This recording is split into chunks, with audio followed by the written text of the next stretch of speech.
So I've been asked a pretty fair question. I've been asked, what do I need to do to get out of this pattern of feeling in a toxic cycle and this negative mood, and how do you feel more positive?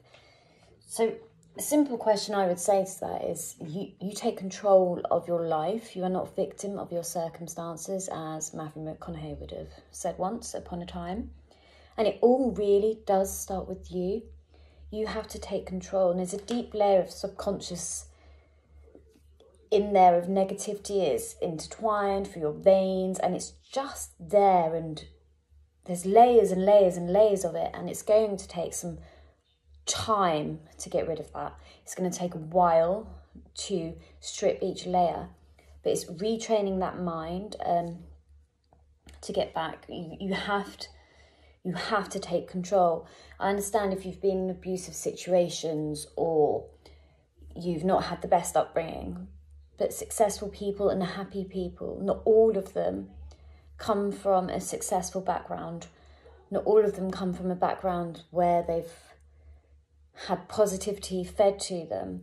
They've took the initiative and they've understood that you cannot control someone else's actions, but you can control your own. And I think there's something so empowering about that, something so positive that, yes, you've been put in those circumstances and they're unjust. However, you've stood there and gone, I am in control. I have the power to change my circumstances, to change my thoughts. Because your thoughts, if they're so negative, you're going to take less actions towards your future. And it's your choice, it's your control to take actions towards your future. Where do you see yourself in 5 years? Where do you see yourself in 10 years?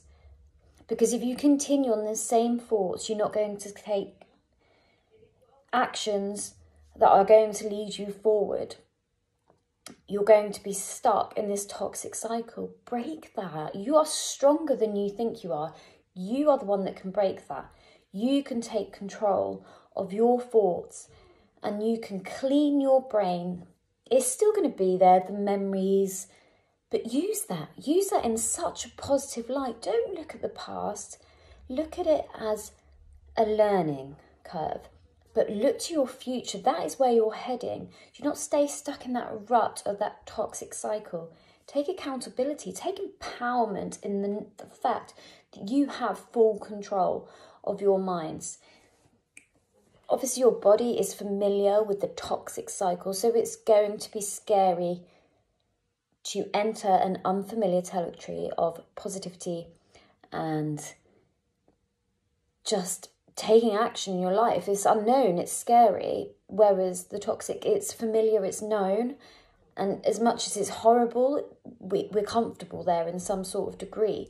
So we need to retrain our mind subconsciously. We need to weave our veins with positivity, and we need to layer off and get rid of all that negative self-worth and retrain yourself. Tell yourself you're good enough. Tell yourself you're worthy.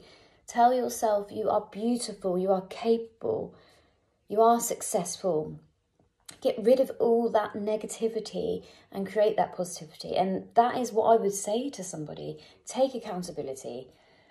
And it's not going to happen overnight. And I mean, it might. It depends how many years you've endured of a toxic cycle. Use that toxic cycle for your new beginning, your new life, because every single person in this entire world has a purpose, and it doesn't matter who we are, we all have a passion and we all have a purpose. No one has more of a purpose than anybody else, but it is up to you to take control of that. It is up to you to rewire your mind. It is up to you to take positive steps forward, and that is up to you. That's your control. If you do not know where to start, ask somebody. There's so many people. There's Google. Just start taking those steps. And you just have to keep moving forward with strength. And some days it's going to be hard. And don't be hard on yourself when, there's a bit of negativity pops back in. It's normal. There's going to be different challenges along different ways. And you just need to take that step forward and to reach and go for it. I think it's a lot like you're feeding your mind, you're cleaning your mind. You've got a dirty house, you clean it.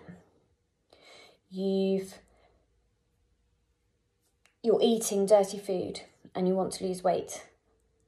You eat healthier. The mind is just exactly the same as cleaning your house. It's dirty. The negativity is dirty. Let's clean that. And let's start that. Let's put something clean on it. Something that smells nice. Something positive that brings back nice memories. Let's put some cleanliness on there. And the same goes with all of it. And it's up to you to take that control. Start with affirmations. Drill them into your subconscious until you believe that you are worthy, that you are strong, and that you are capable. You are capable. Everybody is capable. Everybody has a passion, and you have every single right to follow your passion, to follow your dreams. And guess what? You do that with love. You do that with such positive thoughts. You will get there. It doesn't matter if it takes 5 years or 20. The fact that you've started is the fact that you're going to make change. If you don't start making changes to your thoughts, you're going to continue the same actions. And them same actions are going to create the same thing that you're doing now. So in 5 years' time, what do you want to see that's different to where you are now? And how are you going to do that? You're just going to start with the subconscious. You're going to start making actions. You're going to start little plans, little tasks, little tick boxes, little goals. Keep going at the subconscious mind. Something isn't a habit overnight. You have to do it at least 28 times, I believe, to form a habit. But you're going to need to do more than that. You need it to be every single day. It took me years to fulfill my subconscious mind with positivity, and I still slip, and there's still negative days, and that is okay, because I'm not going to beat myself up about it. I feel it, I let it flow, and then I continue. And that is the way to move forward. And there is little steps, little progressions that are happening over time, and it hasn't been fast, it's been years. It might happen really quickly, you never know unless you try. So I'm going to leave it on that note for that question that's been asked to me of where do you see yourself in 5 years? What do you want to change? And start now. Don't waste the time. Because in 5 years' time, you're going to be 5 years older. Do it today. Don't procrastinate tomorrow. Do it today. Okay, appreciate it.